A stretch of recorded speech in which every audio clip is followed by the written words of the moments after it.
Welcome to study politics. आज हम बात करेंगे स्ट्रक्चरलिज्म इन आईआर कि स्ट्रक्चरलिज्म आईआर के अंदर क्या थ्योरी है, क्या पर्सपेक्टिव है। तो जिस तरह आप वीडियो के टाइटल में देख सकते हैं कि आज हम बात करेंगे मेजर थीम्स ऑफ स्ट्रक्चरलिज्म। तो बेसिकली इस सारी वीडियो को मैंने 3 हिस्सों में डिवाइड किया है। पहले हिस्से में हमने इसका इंट्रोडक्शन और कार्ल मार्क्स के पर्सपेक्टिव से इसका ओरिजिन देखा कि कार्ल मार्क्स कैसे देखते हैं स्ट्रक्चरलिज्म को। इसके बाद हमने इसकी मेजर अजम्पशन देखी कि स्ट्रक्चरलिज्म के कोर वैल्यूज़, कोर आइडियाज़ क्या हैं। और आज के इस वीडियो में हम बात करेंगे कि state and power, institutions and world order, inequality and justice, conflict and violence, peace and security, इन सारी चीज़ों के बारे में स्ट्रक्चरलिज्म किस पर्सपेक्टिव से देखता है और फिर हम इसका क्रिटिसिज्म देखेंगे। तो बेसिकली अगर आपने पहली 2 वीडियोस देखी हैं तो उसके बाद आपको ये वाली ज़्यादा क्लियर होगी, क्योंकि जो बेसिक कंसेप्ट हैं और जो बेसिक आइडियाज़ हैं वो ओरिजिन में और इसकी मेजर अजम्पशन में क्लियर हो गए हैं। तो ये फर्दर कंसेप्ट क्लियर करने के लिए है। तो आइए इसको शुरू करते हैं। तो स्ट्रक्चरलिज्म में सबसे पहले जो इसके मेजर थीम्स हैं उसमें आता है द स्टेट एंड पावर। तो इससे पहले मैं आपको एक हल्का सा बता देता हूँ कि स्ट्रक्चरलिज्म क्या होता है, क्योंकि बेसिकली ये मेरी पहली वीडियो की कंटिन्यूशन है और अगर आप चाहें तो उसको देख सकते हैं ज़्यादा डिटेल के लिए और ज़्यादा बेहतर अंडरस्टैंडिंग के लिए कि स्ट्रक्चरलिज्म क्या है, क्योंकि उसके बाद ही उन्हीं की बेस पे आगे हम इसके मेजर थीम की बात कर रहे हैं। तो स्ट्रक्चरलिज्म वाले ये बोलते हैं कि जो कैपिटलिज्म का निज़ाम है, यानी कार्ल मार्क्स से इसका ओरिजिन लिया जाता है और कार्ल मार्क्स ने कैपिटलिज्म को एक ब्रॉड स्ट्रक्चर के तौर पर पेश किया कि ये जो कैपिटल सोसाइटी है, कैपिटलिस्ट सोसाइटी है, इसने एक ऐसा निज़ाम क्रिएट कर दिया है कि इसमें अमीर को हमेशा फ़ायदा होगा, यानी अमीर अमीर होगा, गरीब हमेशा गरीब रहेगा। गरीब अगर चाहे भी तो वो अमीर नहीं हो सकता, यानी कि वो अपनी हालत को बेहतर नहीं कर सकता, वो अपनी बाउंड्री से बाहर नहीं आ सकता। क्यों? क्योंकि स्ट्रक्चर ऐसा है, वर्ल्ड सिस्टम ऐसा है, दुनिया का निज़ाम ऐसा है कि वो चाहे भी तो बाहर नहीं आ सकता, स्ट्रक्चर ही ऐसा बना हुआ है। इसके अलावा कार्ल मार्क्स कैपिटलिस्ट सोसाइटी की फर्दर बात करता है कि जो कैपिटलिज्म का निज़ाम होता है इसमें जो लोग होते हैं उनके पास मीन्स ऑफ प्रोडक्शन होते हैं, यानी जो एलीट क्लास होती है, जो कैपिटलिस्ट क्लास जिसे हम बोलते हैं, उनके पास मीन्स ऑफ प्रोडक्शन होते हैं, उनके पास प्राइवेट प्रॉपर्टी होती है, यानी जो आमदन के ज़राए होते हैं। पहले जिस तरह ज़मीन थी, आजकल के दौर में फैक्ट्रीज़ हैं, इंडस्ट्री है, तो वो उन चीज़ों को कंट्रोल करते हैं। इन चीज़ों को कंट्रोल करने की वजह से जो मज़दूर उनके साथ काम करते हैं, ठीक है, तो वो उनको अपनी मर्ज़ी से वेजेस देते हैं, क्योंकि एक जो मज़दूर होता है उसके पास उसकी लेबर ही उसका इकोनॉमिक सोर्स होता है, इसके अलावा उसके पास कुछ होता ही नहीं है। तो इस बुनियाद पर जो एलीट क्लास होती है, चूँकि लेबर के पास मीन्स ऑफ प्रोडक्शन नहीं होता, उसके पास प्राइवेट प्रॉपर्टी नहीं होती, तो उसने मेहनत, कुछ तो पैसा तो कमाना ही होना है, पैसा तो उसने कमाना ही है। तो इस वजह से जो रूलिंग क्लास होती है वो उसका इस्तेहसाल करती है, एक्सप्लॉयटेशन करती है, यानी उसे कम से कम वेजेस देती है और ज़्यादा से ज़्यादा प्रॉफिट कमाती है। और इसी बेस पे, यानी एक तो वो प्राइवेट प्रॉपर्टी ओन करती है, इसके अलावा जो वर्किंग क्लास होती है वो सिर्फ उनके पास मजदूरी होती है जिसकी वजह से उसके वेजेस कम होते हैं। और फिर जो कैपिटलिस्ट सोसाइटी है, जो एलीट्स होते हैं, वो उनका इस्तेहसाल करके ज़्यादा से ज़्यादा प्रॉफिट कमाते हैं।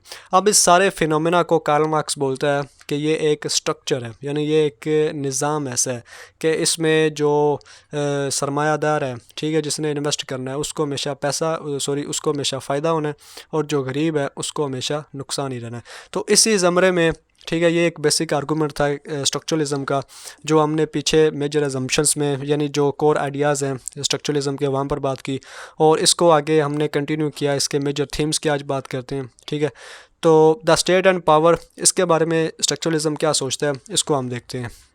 तो स्टेट के बारे में स्ट्रक्चरलिज्म बोलता है कि ये रिफ्लेक्ट करती है क्लास इंटरेस्ट, यानी reflect the interest of dominant class, यानी स्टेट एक मोहरा है, स्टेट एक इंस्ट्रूमेंट है, स्टेट एक टूल है। यानी कि कार्ल मार्क्स जिस तरह बोलता है कि state as a instrument of class rule, ठीक है, यानी कि स्टेट के बारे में स्ट्रक्चरलिज्म ये बोलती है कि ये इंडिपेंडेंट नहीं होती, यानी कि ना इंडिविजुअल इंडिपेंडेंट है ना स्टेट इंडिपेंडेंट है, बल्कि ये मोहरा होते हैं, ठीक है, या ये ब्रॉड जो स्ट्रक्चरल फोर्सेस होती हैं उनके अंडर होती हैं, ठीक है। तो इनको जो एलीट क्लास होती है, एलीट क्लास से मुराद यहाँ पर जो डोमिनेंट क्लास है, इनसे मुराद कैपिटलिस्ट क्लास है, ठीक है, जिस तरह हमने पीछे बात की कि जो मीन्स ऑफ प्रोडक्शन, जो सोर्स ऑफ प्रोडक्शन, ज़राए आमदन जो होते हैं उनको कंट्रोल करते हैं, ठीक है, एंड नॉट नेशनल इंटरेस्ट, यानी जिस तरह रियलिज्म जो है वो बोलता है कि जो स्टेट होती है, ये अपने नेशनल इंटरेस्ट को परस्यू करती है, यानी अपने नेशनल इंटरेस्ट, जिस तरह डोनाल्ड ट्रंप को आप अक्सर सुने तो वो कहता है कि America first, this is not in our interest, this is in our interest, यानी इस तरह की इंटरेस्ट की बड़ी बातें करता है कि वो कहता है कि ये अमेरिका के इंटरेस्ट में नहीं है।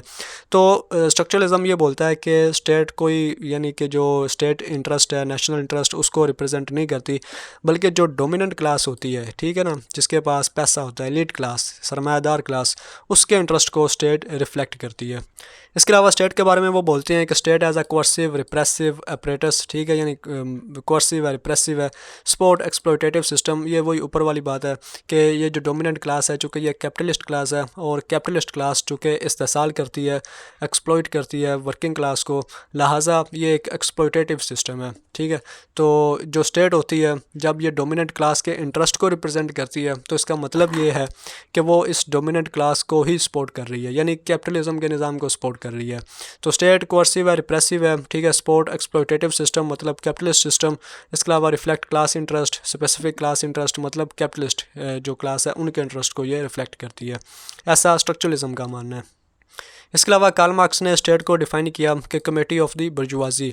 बुर्जुआजी आप जानते हैं कि ये राइजिंग मिडिल क्लास थी, ठीक है। जिस तरह कार्ल मार्क्स ने हिस्टोरिकल मटेरियलिज्म का कंसेप्ट दिया कि पहले सिर्फ जो फ्यूडल लॉर्ड थे और प्रिजनर थे, ये दो क्लासेस थी, इनके दरमियान जो कन्फ्लिक्ट था वो हिस्ट्री है, ठीक है। जब इंडस्ट्रियलाइजेशन आई या जब कैपिटलिज्म आया, या आप फ्रेंच रेवोल्यूशन की एग्जांपल ले लें, तो उसमें क्या हुआ कि कैपिटलिज्म ने, राइज़ ऑफ कैपिटलिज्म ने फ्यूडलिज्म का कंसेप्ट था, जो फ्यूडल थे उनको ख़त्म कर दिया, और एक नई मिडिल क्लास बुर्जुआजी अमल में आई, ठीक है, जिन्हें हम मिडिल क्लास भी बोलते हैं।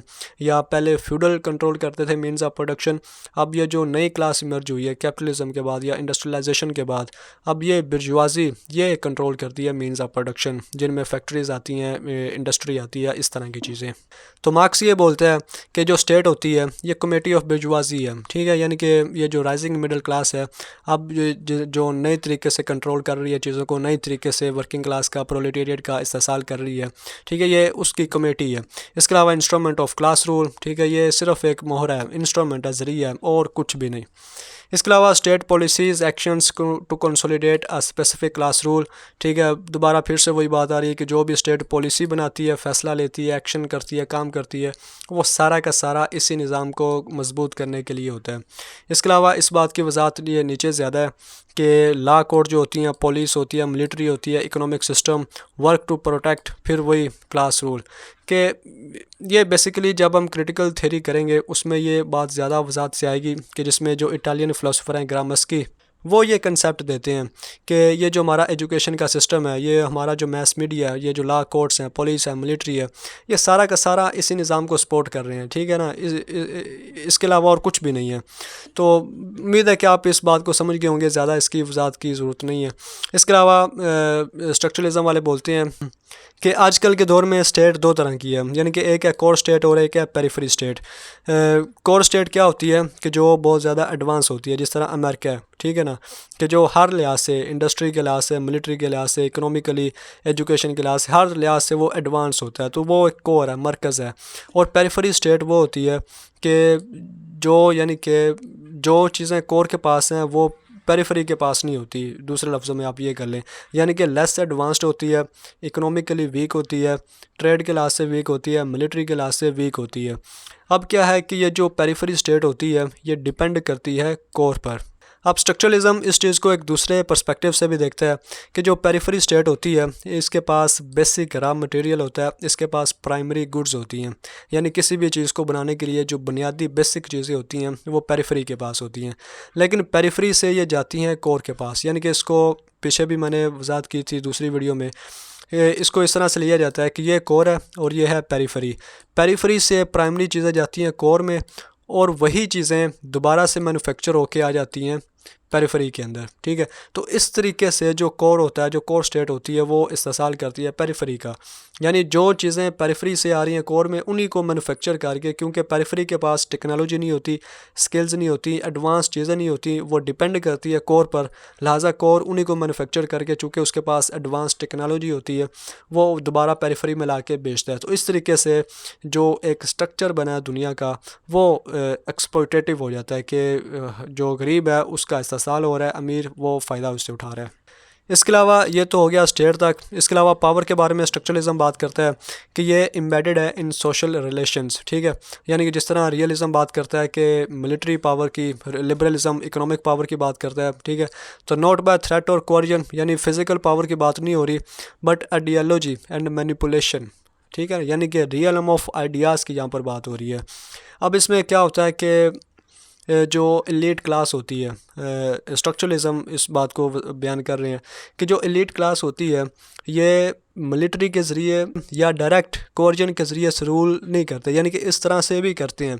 लेकिन जो स्ट्रक्चरलिज्म ख़ास तरह की पावर को ज़हन में रखता है वो है आइडियोलॉजिकल पावर। यानी ग्रामस्की का दोबारा से मैं नाम ले रहा हूँ।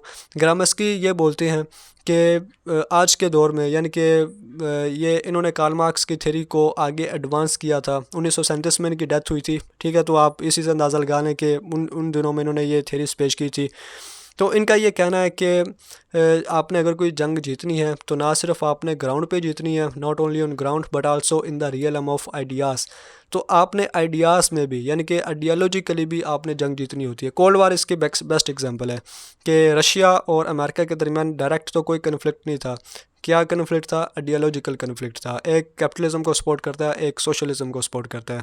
तो स्ट्रक्चरलिज्म ये बोलता है कि जो असल पावर है ये मिलिट्री पावर या इकोनॉमिक पावर नहीं है, बल्कि असल पावर तो इन सोशल रिलेशंस के दरमियान है, ठीक है। पावर रिलेशन कि आप कहते हैं कि आई एम अ सोशलिस्ट, उसकी बेस पे आप दूसरों को इन्फ्लुएंस करते हैं। जिस तरह रिलीजन में बड़ी एक पावर होती है, जिस तरह आप कहते हैं कि ये काम करो आपको जन्नत मिलेगी, ये काम करो आपको दोज़ख मिलेगी, यानी आपने तो उसे कुछ नहीं दिया, आप तो उसे बस एक आइडियोलॉजिकली मैनिपुलेट कर रहे हैं कि ये करोगे तो जन्नत है, ये करोगे तो दोज़ख है, ठीक है। तो इसी तरह जो स्ट्रक्चरलिज्म है ये बोलता है कि एक पावर रिलेशन होता है सोसाइटी में, जिसमें वर्किंग क्लास के दरमियान और जो एलीट क्लास होती है उनके दरमियान ये एक पावर रिलेशन होता है। अब इसकी एग्जांपल वो हैप्पी स्लेव की मदद से देते हैं, यानी ये एक एग्जांपल के तौर पर वो लेते हैं। यानी कि वो एक आइडियल सिचुएशन क्रिएट करते हैं कि जिसमें एक गुलाम एक यानी कि अपने मालिक के पास रहता है। अब मालिक क्या है कि वो उसको हर तरह की सहूलतें देता है, यानी कि बड़ा उसे रिलैक्सेशन भी देता है, काम भी उसे करवाता है, यानी अपना फ़ायदा वो उससे ले रहा है, लेकिन साथ साथ उसे मुख्तलिफ सहूलियात भी प्रोवाइड कर रहा है, ठीक है। तो स्ट्रक्चरलिज्म जो पावर रिलेशन है एज नेचुरल, यानी कि जो एलीट क्लास होती है वो वर्किंग क्लास के जहनों में आइडियोलॉजिकली ऐसी इस तरह से उनको एम्बेड कर देती है कि वो समझती हैं कि ये तो एक नेचुरल है, यानी कि मैं अगर ग़ुलाम हूँ तो मैं तो नेचुरली ग़ुलाम हूँ, ये अगर मेरा आका है, ये अगर एलीट है तो ये तो बाय नेचर है, यानी नेचुरली ऐसा ही है। तो हैप्पी स्लेव में जिस तरह मैंने कहा कि वो उससे काम भी करवाता है, यानी अपना सारा काम करवाता है, लेकिन साथ साथ उसे कुछ सहूलतें भी, यानी कि सारी सहूलतें भी फ्राहम करता है। आइडियल सिचुएशन है। तो इस मिसाल से स्ट्रक्चरलिज्म ये बोलते हैं कि जब बाहर वाला बंदा इस चीज़ को देखेगा तो वो तो यही देखेगा ना कि इसका इस्तेसाल हो रहा है, कि जो मालिक है वो उससे हर तरह का अपना काम करवाता है, सारा कुछ यानी उसे करवा रहा है। लेकिन अगर हम ज़ाती तौर पर इन दोनों का रिलेशनशिप देखें, ठीक है, यानी कि अगर हैप्पी उस स्लेव से पूछा जाए कि हाँ भाई क्या, यानी कि उससे पूछें कि तुम किस सूरत हाल में हो, तो वो कभी ये नहीं कहेगा कि मैं बड़ी बुरी सूरत हाल में हूँ। हालांकि वो ग़ुलाम है, लेकिन वो कभी नहीं कहेगा। क्यों? क्योंकि उसे उसका मालिक हर तरह की सहूलतें दे रहा है, उसे उसने घर दिया, उसे बड़ी रिलैक्सेशन दी, हालांकि वो उसके काम कर रहा है लेकिन सहूलतें भी हैं। तो जो स्ट्रक्चरलिज्म वाले हैं वो इस कंडीशन को एक्सप्लेन करते हैं कि जो एलीट क्लास होती है ये वर्किंग क्लास के जहनों में आइडियोलॉजिकली इस तरह से बातें डालती है कि वर्किंग क्लास समझती है कि ये तो बड़ा एक नेचुरल ऑर्डर है कि मैं गरीब हूँ तो अल्लाह की तरफ से गरीब हूँ, ये अमीर है तो अल्लाह की तरफ से अमीर है। हालांकि ऐसा नहीं है, ठीक है। ये सारी चीज़ें खुद की होती हैं, मैनिपुलेट की होती हैं। तो ये था द स्टेट एंड पावर के हिसाब से स्ट्रक्चरलिज्म क्या सोचता है। इसके बाद हम बात करते हैं इंस्टीट्यूशंस एंड वर्ल्ड ऑर्डर की, कि स्ट्रक्चरलिज्म बोलते हैं कि वर्ल्ड ऑर्डर जो कैपिटलिज्म है, ठीक है, कैपिटलिस्ट वर्ल्ड ऑर्डर है, ये एक्सप्लॉयटेटिव है, ठीक है। इसमें अमीर अमीर हो रहा है, गरीब गरीब हो रहा है, और इस सिस्टम को सपोर्ट कर रहे हैं चंद इंस्टीट्यूशंस, ठीक है, जिनमें हम वर्ल्ड बैंक और IMF को लेते हैं। तो जिस तरह मैंने लिखा है कि world order as capitalist economic system based on exploitation, ठीक है। तो ये बात तो बड़ी वाज़िह है, हम पीछे भी बात कर चुके हैं, मेजर अजम्पशन में हमने डिटेल से बात की थी कि किस तरह जो कैपिटलिस्ट सिस्टम है ये एक्सप्लॉयटेटिव सिस्टम है, मज़दूरों का जो वर्किंग क्लास होती है उनका इस्तेसाल किया जाता है बड़े लेवल पर। जो अमीर कंट्री हैं वो गरीब कंट्रीज़ का इस्तेसाल करते हैं। तो ये सारा का सारा जो कैपिटलिस्ट सिस्टम है उसकी वजह से है। अब ये जो कैपिटलिस्ट है यानी कि कैपिटलिज़म ये क्या है, ये सारा मैंने पीछे जो इसकी मेजर अजम्पशन वाली वीडियो है उसमें बताया, आप उसमें देख सकते हैं डिटेल के लिए।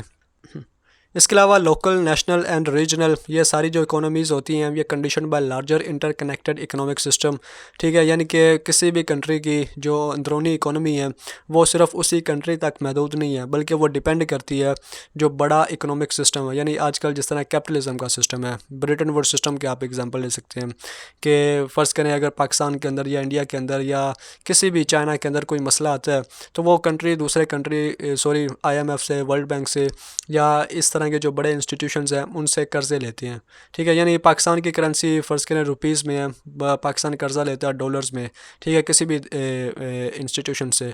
तो ज़ाहिर बात है डॉलर्स ने तो नहीं चलना पाकिस्तान में तो रुपीज़ नहीं चलना है, तो डॉलर्स को कन्वर्ट किया जाएगा रुपीज़ में। तो इस तरह यानी कि मैं एग्जांपल दे रहा हूँ कि किस तरह आपकी लोकल, नेशनल और रीजनल इकोनॉमी अब डिपेंड कर रही है बड़ी यानी कि लार्जर जो इकोनॉमी होती है, condition bye larger interconnected economic system. और चूँकि आजकल कैपिटलिज्म का निज़ाम चल रहा है, ख़ास तौर पर जब से दुनिया यूनिपोलर हुई है, ठीक है, तो अब हर कंट्री कैपिटलिज्म के असूलों के मुताबिक ही चल रहा है, ठीक है। इसके अलावा relation between elite of core and periphery, ठीक है, तो स्ट्रक्चरलिज्म इसको इस तरह से देखता है कि चाहे कोई अमीर कंट्री है चाहे कोई गरीब कंट्री है, हर कंट्री के अंदर क्लास सिस्टम होता है। यानी कि एक तरफ एलीट होते हैं, एक तरफ वर्किंग क्लास यानी कि पुअर लोग होते हैं। तो यानी कोर कंट्री वो है जो रिच कंट्रीज़ हैं, पेरिफेरी वो है जो डिपेंड करती है कोर कंट्री पर। तो स्ट्रक्चरलिज्म ये बोलते हैं कि जो एलीट क्लास होती है कोर के अंदर और जो एलीट क्लास होती है पेरिफेरी के अंदर, हालांकि पेरिफेरी गरीब कंट्री है लेकिन चूँकि उसके अंदर भी एक क्लास है जिसमें कुछ अमीर हैं कुछ गरीब हैं, तो जो एलीट कोर के अंदर है और जो एलीट पेरिफेरी के अंदर है उनके जो इंटरेस्ट हैं वो बड़े फंडामेंटल हैं, वो सेम है। यानी दोनों इस बात पर फोकस करते हैं कि किस तरह से इस्तेसाल किया जाए। तो ये भी स्ट्रक्चरलिज्म इस बात को एक्सप्लेन करता है कि ब्रॉड स्ट्रक्चर इस तरह का बना हुआ है कि जो एलीट क्लास हैं कोर में और पेरिफेरी में वो अपने इंटरेस्ट सेम रखते हैं, क्योंकि दोनों की जो बका है वो स्टेटस को में है। और स्टेटस को क्या है? कैपिटलिज्म, कि ये जो निज़ाम है ये ऐसा का ऐसा रहे। अगर ये तब्दील होगा तो ज़ाहिर बात है उनका अपना जो स्टेटस है वो कायम नहीं रहेगा। तो ये बात है इसमें। इसके अलावा पेरिफेरी, ये मैंने जिस तरह पीछे बात की, produce raw material and primary goods, ठीक है। इसके अलावा जो कोर होती है चूँकि इसके पास एडवांस टेक्नोलॉजी होती है, ये इन्हीं रॉ मटेरियल को और प्राइमरी प्रोडक्ट्स को मैन्युफैक्चर करती है और ये वापस चले जाते हैं इसी पेरिफेरी के अंदर। यानी इस तरह से ये ट्रेड होती है। ये कोर जो कैपिटलिस्ट सोसाइटी है, ये पेरिफेरी आप इन्हें कह सकते हैं कि ये वर्किंग क्लास से आप यानी तशबीह दे सकते हैं। तो इस तरह जो कोर होती है ये पेरिफेरी से आई हुई प्रोडक्ट्स को ही मैन्युफैक्चर करती है और दोबारा उन्हीं में भेज के पैसा कमाती है।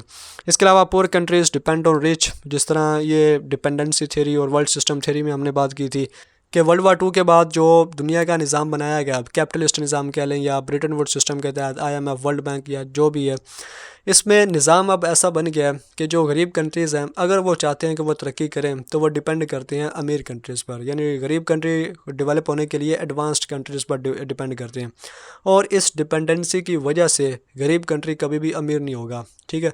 क्यों? क्योंकि जो लोन्स होते हैं इस जाल में बहुत सारे कंट्रीज़ फंसे हुए हैं कि IMF से कर्ज़ा लिया, स्ट्रक्चरल एडजस्टमेंट प्रोग्राम है, जितना कर्ज़ा लिया वो तो देना ही देना है, साथ में इंटरेस्ट रेट से यानी कि वो इंटरेस्ट रेट भी आपने वापस पे करना है। तो कभी भी जो गरीब कंट्री है एक दफ़ा जिसने कर्ज़ा ले लिया किसी भी वर्ल्ड इंस्टीट्यूशन से, वो भूल जाए कि उसने कभी भी अमीर होना है, वो इस जाल से बाहर नहीं निकल सकता। तो एक ये बात है कि poor country depend on rich, यानी कोर पर डिपेंड करते हैं। आप इमरान खान की भी एग्जांपल ले सकते हैं इसमें कि आजकल वो काफ़ी ज़्यादा है, वो उन्होंने एक वीडियो भी बनाई है कि जिसमें वो कह रहे हैं कि जो अमीर कंट्रीज़ हैं वो गरीब कंट्रीज़ का जो कर्ज़ा है उसे माफ़ कर दें ये कोरोना वायरस के सिलसिले में। तो यहाँ से इसकी बेस्ट एग्जांपल हमें मिल जाती है कि पाकिस्तान अब इतना एडवांस या डेवलप्ड कंट्री तो नहीं है, डेवलपिंग कंट्री है। तो इमरान खान ये अपील कर रहा है यानी कि अमीर कंट्रीज से जिनसे पाकिस्तान ने कर्ज़ा लिया हुआ है कि वो गरीब कंट्रीज़ के कर्ज़े माफ़ कर दें ताकि वो कुछ बेहतर इक़दाम कर सके कोरोना वायरस के सिलसिले में। तो यहाँ से हमें पता चलता है कि पुअर कंट्रीज़ डिपेंड करते हैं रिच कंट्रीज़ पर। इसके बाद एक पॉइंट मैंने लिखा है काज ऑफ रिसेशन, ठीक है। तो ये बेसिकली वर्ल्ड ऑर्डर के पर्सपेक्टिव में मैंने लिखा है कि चूँकि वर्ल्ड ऑर्डर कैपिटलिज्म का है और कैपिटलिज्म में हर बंदा, हर कंट्री इस कोशिश में होता है कि वो ज़्यादा से ज़्यादा प्रॉफिट जनरेट करे, और ज़्यादा से ज़्यादा प्रॉफिट जनरेट करने के लिए वो ज़्यादा से ज़्यादा गुड्स जनरेट करता है, और ज़्यादा से ज़्यादा जब चीज़ें पैदा होती हैं, अब हर कंट्री जब इस कोशिश में होगा तो जो गुड्स हैं, जो अशिया हैं वो ज़्यादा होंगी, जबकि परचेज़ करने वाले कम होंगे। जब इस तरह की सिचुएशन पैदा होगी तो रिसेशन आता है, ठीक है। जिस तरह 1930s का रिसेशन आया था, 2008 में रिसेशन आया, या जब भी इस तरह के रिसेशन आते हैं तो ये भी वर्ल्ड ऑर्डर यानी कैपिटलिज्म की वजह से ही आते हैं। इसके अलावा ये वही इंस्टीट्यूशन की बात हुई कि World Bank, IMF, UN, NAFTA dominated by elite और हेजिमोनिक, ठीक है। हेजिमोनिक स्टेट जिस तरह अमेरिका की है, एलीट क्लास, ठीक है, जो अमीर कंट्रीज़ हैं या अमीर क्लास है, ये सारे के सारे इनको डोमिनेट करते हैं। जो अमेरिका चाहेगा वही यूनाइटेड नेशन में होगा, ठीक है। इसके अलावा ये नेफ्टा बड़ी यानी कि इकोनॉमिक ऑर्गेनाइजेशन है, वर्ल्ड बैंक, IMF, इनका तो आपको पता है। आप चाहें तो डिटेल से मेरी इन दोनों पे अलग से वीडियो भी देख सकते हैं। तो स्ट्रक्चरलिज्म ये बोलता है कि ये सारे जो इंस्टीट्यूशंस हैं, ये नीचे मैंने लिखा है शायद, they support current injustice not poverty reduction, यानी वर्ल्ड बैंक के नाम पर तो ये ख़ास तौर पर कहा जाता है कि ये दुनिया में गुर्बत को कम कर रहा है, लेकिन जब क्रिटिकली इसको देखते हैं तो ये कुछ भी नहीं कर रहे, बल्कि ये सारे इंस्टीट्यूशन सपोर्ट कर रहे हैं इस कैपिटलिज्म के निज़ाम को, ठीक है। इसको कंसोलिडेट कर रहे हैं, ज़्यादा मजबूत कर रहे हैं, कि जिसमें अमीर कंट्रीज़ को फ़ायदा हो रहा है, अमीर हो रहे हैं, गरीब हमेशा गरीब हैं, वो गरीब ही रह रहे हैं, ठीक है। तो ये था इंस्टीट्यूशंस एंड वर्ल्ड ऑर्डर। इसके अलावा इनइक्वलिटी एंड जस्टिस, ठीक है, ये बेसिकली इनजस्टिस है। तो यहाँ पर भी वही सारी जो पीछे बातें हो चुकी हैं वही यहाँ पर रिपीट होंगी, तो बड़ा मैं मुख्तसर यहाँ पर बताऊँगा कि inequality fundamental feature of IR, ठीक है। इंटरनेशनल रिलेशन में इनइक्वलिटी तो होनी ही होनी है, क्यों? क्योंकि ब्रॉड स्ट्रक्चर ऐसा है जो कैपिटलिज्म का है। इसमें क्या है कि कुछ कंट्रीज़ हैव्स हैं, कुछ हैव्स नॉट हैं, ठीक है। यानी कि हैव से मुराद वो कोर कंट्रीज़ हैं जिनके पास पैसा है, एडवांस्ड हैं, वो टेक्नोलॉजी है। हैव्स नॉट वो जो एडवांस्ड नहीं है, डिपेंड करते हैं वो जिनके पास हैव्स जिनके पास है। इसके अलावा plight of third world countries, ठीक है, यानी कि जो इनइक्वलिटी है, इनजस्टिस है, ये थर्ड वर्ल्ड कंट्रीज़ के अंदर ही है। इसके अलावा डायरेक्ट टू इनडायरेक्ट, कि पहले जो कैपिटलिस्ट क्लास थी, पहले जो ये तबका था, ये डायरेक्ट मिलिट्री के ज़रिए रूल करता रहा, और वर्ल्ड वार 2 के बाद ये इनडायरेक्ट रूल यानी नियो कॉलोनियलिज्म की तरफ, यानी जिस तरह पीछे हमने IMF और वर्ल्ड बैंक देखा, इनके ज़रिए अब रूल किया जा रहा है। इनके ज़रिए इनइक्वलिटी और इनजस्टिस ये दुनिया में प्रोड्यूस किया गया है। इसके अलावा rich are rich due to poor, यानी कि अमीर अमीर क्यों है? क्योंकि कुछ लोग गरीब हैं। ज़ाहिर बात है, सारे कोई गरीब ना होगा तो कोई अमीर भी नहीं होगा, कोई अमीर नहीं होगा तो कोई गरीब नहीं होगा। तो अगर ये डिफरेंस है, ठीक है, कुछ अमीर हैं कुछ गरीब हैं, तो अमीर अमीर इसलिए है क्योंकि कुछ लोग गरीब भी हैं। तो ये वही फिर एक्सप्लॉयटेशन की बात आ जाती है। इसके अलावा global economy structured in this way, ठीक है, यानी कि वही स्ट्रक्चरलिज्म की बात आ गई जो बार बार मैं पीछे कह रहा हूँ कि ग्लोबल स्ट्रक्चर ही ऐसा है, कैपिटलिज्म ने निज़ाम ही ऐसा बना दिया है कि अमीर अमीर होगा, गरीब गरीब होगा। इसके अलावा export of rich and poor, prices rise of rich, ठीक है। इससे मुराद क्या है कि जैसे जैसे पीछे हमने कोर और पेरिफेरी का पढ़ा कि जो पेरिफेरी कंट्रीज़ हैं वो बेसिक रॉ मटेरियल और प्राइमरी प्रोडक्ट्स वो कोर के पास भेजती हैं, और कोर कंट्रीज़ थोड़ा एडवांस्ड चीज़ें हैं वो पेरिफेरी में भेजते हैं। जिस तरह रेफ्रिजरेटर है, यानी कि इलेक्ट्रॉनिक्स के डिवाइसेस और जो टेक्नोलॉजी हाई टेक्नोलॉजी डिवाइसेस हैं वो पेरिफेरी में भेजती हैं। अब जो चीज़ें पेरिफेरी यानी गरीब कंट्रीज़ अमीर कंट्रीज़ को भेजते हैं उनकी प्राइस कम होती है और वो कभी बढ़ती नहीं है, और जो चीज़ें कोर कंट्रीज़ यानी कि जो टेक्नोलॉजिकली एडवांस्ड चीज़ें होती हैं वो जो गरीब कंट्रीज़ को भेजते हैं उनकी प्राइस कॉन्स्टेंटली यानी हमेशा बढ़ती है, ठीक है। तो ये भी एक ब्रॉड स्ट्रक्चर है, कैपिटलिज्म का निज़ाम है कि जो बेचारे गरीब बेच रहे हैं उनकी प्राइसेस हमेशा कम ही रहती हैं, कभी ऊपर नहीं आती, यानी कम होंगी ऊपर नहीं आएंगी, और जो अमीर बेच रहा है उसकी प्राइसेस हमेशा ऊपर जाएंगी। अब इस इनइक्वलिटी और इनजस्टिस को ख़त्म करने के लिए स्ट्रक्चरलिस्ट डिमांड करते हैं fair redistribution of world economic wealth, यानी इसे न्यू इंटरनेशनल इकोनॉमिक ऑर्डर भी बोलते हैं। कि स्ट्रक्चरलिज्म ये बोलते हैं कि जो दुनिया में वेल्थ है इसे रीडिस्ट्रीब्यूट किया जाए, ठीक है, यानी जो गरीब तबका है उस तक भी इसको पहुंचाया जाए और उसकी हालत भी बेहतर की जाए, यानी न्यू इंटरनेशनल इकोनॉमिक ऑर्डर ये लेके आ जाए।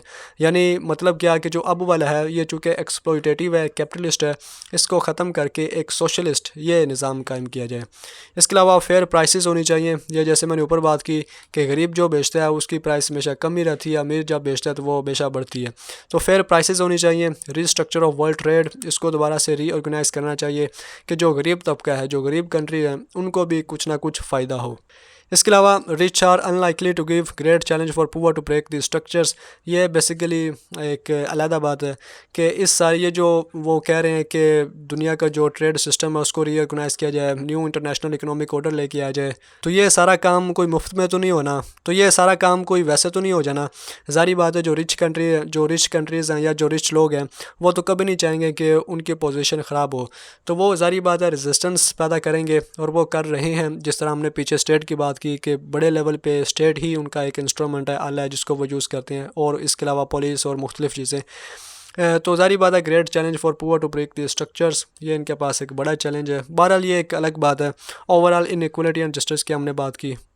इसके अलावा कन्फ्लिक्ट एंड वायलेंस, तो कन्फ्लिक्ट के बारे में वो क्या बोलते हैं, linked with forces of global capitalism, कि चूँकि कैपिटलिज्म का निज़ाम इस्तेसाल पर मुश्तमिल है, इस वजह से जो कन्फ्लिक्ट है ये जनरेट होता है। इसके अलावा division between core and periphery, पीछे बात हो चुकी है। Conflict arise exploitative nature of capitalism, ये भी बात हो चुकी है कि जब एलीट वर्किंग क्लास का इस्तेसाल करती है तो उनके दरमियान एक कन्फ्लिक्ट जनरेट होता है। इसके अलावा हिस्टोरिकल मटेरियलिज्म का कंसेप्ट भी आप इससे जोड़ सकते हैं कि जो पीछे हमने बात की थी कि पहले फ्यूडल थे और पिजनेट क्लास थी। इन दो अपोजिंग क्लास के दरमियान जो कन्फ्लिक्ट था वो हिस्ट्री है, ठीक है, वो प्रोडक्ट ऑफ हिस्ट्री है। तो ऐसा ऐसा जब कैपिटलिज्म वजूद में आया, ये इमर्ज हुआ, तो इसने फ्यूडल को ख़त्म किया और एक नई क्लास जो बुर्जुआजी थी वो अमल में आ गई। और आजकल के दौर में जो कन्फ्लिक्ट है ये इस बुर्जुआजी क्लास के दरमियान और प्रोलेटेरिएट क्लास के दरमियान है, ठीक है। तो यानी कि मुख्तसर बात ये कि हमेशा से एक कन्फ्लिक्ट रहा है, जहाँ भी कैपिटलिज्म रहा वहाँ पर एक कन्फ्लिक्ट भी रहा। तो कार्ल मार्क्स प्रेडिक्ट ये करता है कि अब ये जो वर्किंग क्लास है, प्रोलेटेरिएट है, ये बुर्जुआजी को ख़त्म कर देगी और एक क्लासलेस सोसाइटी जिसे सोशलिज्म कम्युनिज्म कहते हैं वो अमल में आएगी। इसके अलावा imperialism, colonialism, extreme form of capitalism, ठीक है, ये भी पीछे बात हो चुकी है। इसके अलावा कैपिटलिज्म लेड टुवर्ड इंटरस्टेट वार, वर्ल्ड वार 1, वर्ल्ड वार 2, ये बेसिकली लेनिन की एक्सप्लेनेशन है कि ये जो हमने ऊपर कहा कि एक्सट्रीम फॉर्म ऑफ कैपिटलिज्म यानी कॉलोनियलिज्म और इंपीरियलिज्म, तो लेनिन ने ये कहा कि जिस तरह हम बोलते हैं कि colonialism is the extreme form of capitalism, तो लेनिन ने यह कहा कि इस स्टेज पर पहुंचने से पहले यानी कि कॉलोनीज़ को बनाने से पहले जो स्टेट्स हैं, जो कैपिटलिज्म का निज़ाम है वो ख़त्म हो जाएगा। क्योंकि मुख्तलिफ़ स्टेट्स आपस में वार करेंगी। यानी जब वर्ल्ड वार 1 हुई तो उसको उसने एज आ एग्ज़ाम्पल लिया कि वर्ल्ड वार 1 में सारी की सारी जो यूरोपियन पावर्स थी, जो कैपिटलिस्ट पावर्स थी, वो इन्वॉल्व थी और वो एक दूसरे के ख़िलाफ़ ही लड़ी, मार्केट्स को सिक्योर करने के लिए, कॉलोनीज़ को सिक्योर करने के लिए, ठीक है। जिस तरह ब्रिटेन, फ्रांस, रशिया, जर्मनी, ये आपस में ही लड़ते रहे। क्योंकि ये सारे के सारे इंडस्ट्रियल कंट्रीज़ थे, कैपिटलिस्ट कंट्रीज़ थे, और ये अपने लिए जो मार्केट्स थी, वर्ल्ड मार्केट यानी अपनी कॉलोनीज़ को सिक्योर करना चाहते थे, दूसरे कंट्री से डिफेंड करना चाहते थे।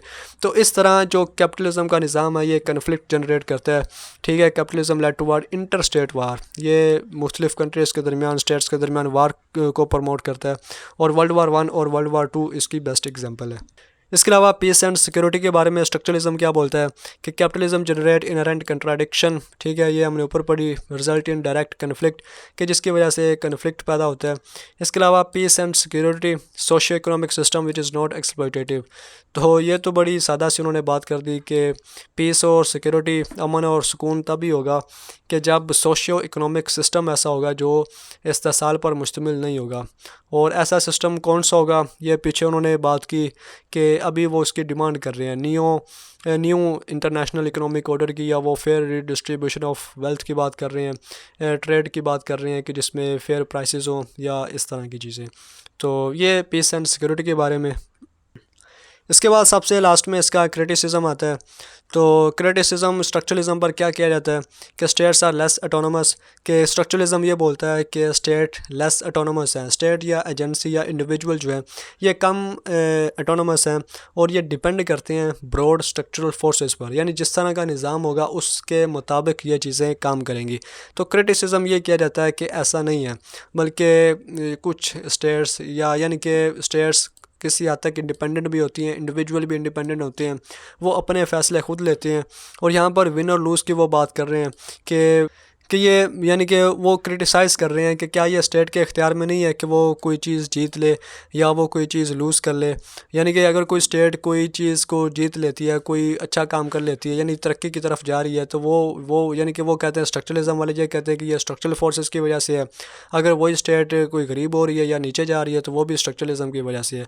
तो वो कहते हैं ऐसा नहीं है, बल्कि स्टेट किसी न किसी हद तक ऑटोनोमस है, इंडिपेंडेंट है, वो अपने फ़ैसलों की वजह से भी गरीब हो सकती है। ठीक है, लाजमी नहीं है कि आप कैपिटलिज्म को ही सारा इल्ज़ाम दें, उसके ज़ाती फ़ैसले भी उसे गरीबी की तरफ लेके जा सकते हैं। तो इस तरह से यानी कि बेसिकली स्ट्रक्चरलिज्म बोलता है कि स्टेट लेस ऑटोनोमस है, तो क्रिटिसाइज़ ये किया जाता है कि ऐसी बात नहीं है कि स्टेट ऑटोनोमस होती है, वो अपने फ़ैसले खुद लेती है। इसके अलावा अगर हम स्ट्रक्चरलिज्म का ओवरऑल, अगर आपने मेरी दोनों वीडियोस देख ली हैं तो आपको अंदाज़ा होगा कि हम ये कंक्लूड कर सकते हैं कि पूरा स्टेट के पास कोई चांस ही नहीं है कि वो अपने आप को इम्प्रूव कर सके। क्योंकि स्ट्रक्चर ही ऐसा है, कैपिटलिज्म का निज़ाम ही इस्तेसाल पर मुश्तमिल है। तो क्रिटिसाइज़ ये किया जाता है कि नहीं भाई, ऐसा नहीं है कि poor state less opportunity to improve, ऐसी बात नहीं है। बल्कि अगर आप मेहनत करें, यानी कि साउथ कोरिया की आप एग्जांपल इसमें ले सकते हैं कि जो एक दौर में पाकिस्तान से भी पीछे था, लेकिन आज वो कहाँ से कहाँ पहुंचा हुआ है, आप देख सकते हैं। तो वो कहते हैं कि अगर आप कुछ एक्सेप्शनल काम करें, हेरोइक काम करें, तो चांसेस हैं कि आप अपनी आप को इम्प्रूव कर सकते हैं। यानी कि आइडियल सिचुएशन नहीं है कि गरीब हमेशा गरीब रहेगा, अमीर हमेशा अमीर ही रहेगा। अगर आप एक्स्ट्रा ऑर्डिनरी काम करते हैं या कुछ ऐसा करते हैं तो आप इस सूरत हाल से बाहर आ सकते हैं। इसके अलावा क्रिटिसाइज ये किया जाता है कि only outline evil, no plan to change, कि स्ट्रक्चरलिज्म जो दुनिया का निज़ाम है उसमें जो गलत चीज़ें हैं सिर्फ उसको आउटलाइन करते हैं, कोई अल्टरनेटिव नहीं है। कि अगर आप कहते हैं कि कैपिटलिज्म का निज़ाम बड़ा एक्सप्लॉयटेटिव है तो फिर आप इसका ऑपोजिट ला के दे दें। ठीक है, तो ठीक है, तो स्ट्रक्चरलिज्म यानी हम यहाँ पर यह सोच सकते हैं कि सोशलिज्म का निज़ाम है या कम्युनिज़म का निज़ाम है या इस तरह की चीज़ें। तो चूँकि हम स्ट्रक्चरलिज्म कर रहे हैं तो स्ट्रक्चरलिज्म ये आंसर नहीं देता कि आप कैपिटलिज्म के जवाब में सोशलिज्म लेके आ जाएं। ठीक है, यानी कि उसने कोई सल्यूशन पेश नहीं किया। हमने पीछे देखा कि वो डिमांड कर रहा है कि new international economic order, fair redistribution of wealth, या जो नया सिस्टम है इकोनॉमिक वो लेके आ जाए। बाकायदा तौर पर उसने कोई सल्यूशन पेश नहीं किया कि ये है हमारा अल्टरनेटिव और इसको अप्लाई किया जाए। तो ये क्रिटिसाइज़ उस पर किया जाता है कि भाई आप सिर्फ मसले ही बता रहे हैं, कोई हल भी बता दें। ये नीचे वही बात लिखी है कि प्रॉब्लम हाईलाइटिंग नॉट सॉल्विंग। इसके अलावा इट इज़ रिडक्शनिस्ट। ठीक है, कि सारी की सारा यानी कि जो क्रिटिसाइज़ करते हैं वो कहते हैं कि सारा का सारा मलबा आपने कैपिटलिज्म पर या सोशल क्लास पर डाल दिया। बाकी जो चीज़ें होती हैं, वार होती है, ठीक है, ये जो इकोनॉमिक क्राइसिस होती हैं, इनइक्वलिटी है, आइडेंटिटी ख़ास तौर पर जो है, या दूसरी तरह की जो सोशल डिस्क्रिमिनेशन है, यानी जिसमें सेक्सिज्म आ जाता है। इसके अलावा ये फेमिनिज़म जिस तरह हम देख सकते हैं। इसके अलावा ह्यूमन राइट्स वायलेशन, ये यानी कि बाकी जो सोशल इनइक्वलिटीज़ हैं उसको वो भूल गए हैं। तो जो क्रिटिसाइज़ करते हैं वो ये कहते हैं कि भाई सिर्फ कैपिटलिज्म ही नहीं है कि जिसमें इनइक्वलिटी या इनजस्टिस है, आप बाकी चीज़ों पर भी फोकस करें, वो भी बड़ी अहम है। ठीक है, इसके अलावा and point in socialism, marks prediction. तो जिस तरह हमने पीछे भी मैंने ये बताया था हिस्टोरिकल मटेरियलिज्म के कंसेप्ट के हिसाब से, यानी दोबारा फिर से मैं रिपीट कर रहा हूँ कि मार्क्स बोलता है कि पहले फ्यूडल और वर्किंग क्लास ही प्रिजनर थे। कैपिटलिज्म के आने की वजह से फ्यूडल ख़त्म हुए और बुर्जुआजी नई क्लास इमर्ज हुई और प्रोलेटेरिएट। अब जो कन्फ्लिक्ट है ये बुर्जुआजी और प्रोलेटेरिएट के दरमियान है। और आइंदा जो प्रेडिक्शन की थी मार्क्स ने वो ये है कि वर्किंग क्लास ओवरथ्रो कर देगी इस बुर्जुआजी को और एक क्लासलेस सोसाइटी अमल में आएगी जिसे कम्युनिज़म बोलते हैं। और कम्युनिज़म को अचीव करने के लिए एक पहला स्टेप है वो सोशलिज़म का है। तो जो स्ट्रक्चरलिज्म है ये बोलते हैं कि and point of history socialism. तो जो क्रिटिसाइज़ करते हैं वो ये कहते हैं कि अभी तक मार्क्स की प्रेडिक्शन सही साबित नहीं हुई। और अक्सर यानी जो कैपिटलिस्ट हैं वो तो ये कहते हैं कि मार्क्स ने प्रेडिक्ट ही गलत किया है। जो बुक है the end of history and last man, ठीक है, ये बेसिकली क्रिटिसाइज़ किया इसमें कार्ल मार्क्स को कि उन्होंने कहा था कि जो हिस्ट्री का एंड होगा वो क्लासलेस सोसाइटी होगी। बल्कि उस बुक में उसने ये आर्गूमेंट दिया है कि दुनिया तो यूनिपोलर बन गई और जो कैपिटलिस्ट आइडियोलॉजी है वो प्रिवेल कर गई। ठीक है, तो इस तरह से क्रिटिसाइज़ किया जाता है कि आप जो प्रोडिक्शन कर रहे हैं वो तो पहले ही अमल में नहीं आई, तो ये कैसे हो सकता है। तो ये था एक ओवरऑल इसका क्रिटिसिज्म। तो ये था एक ओवरऑल स्ट्रक्चरलिज्म, हमने इसका ओरिजिन, इसके एजम्पशन और आज हमने इसके मेजर थीम्स किए। तो उम्मीद करता हूँ कि स्ट्रक्चरलिज्म आईआर के अंदर क्या पर्सपेक्टिव है आपको समझ में आया होगा। वीडियो देखने का शुक्रिया।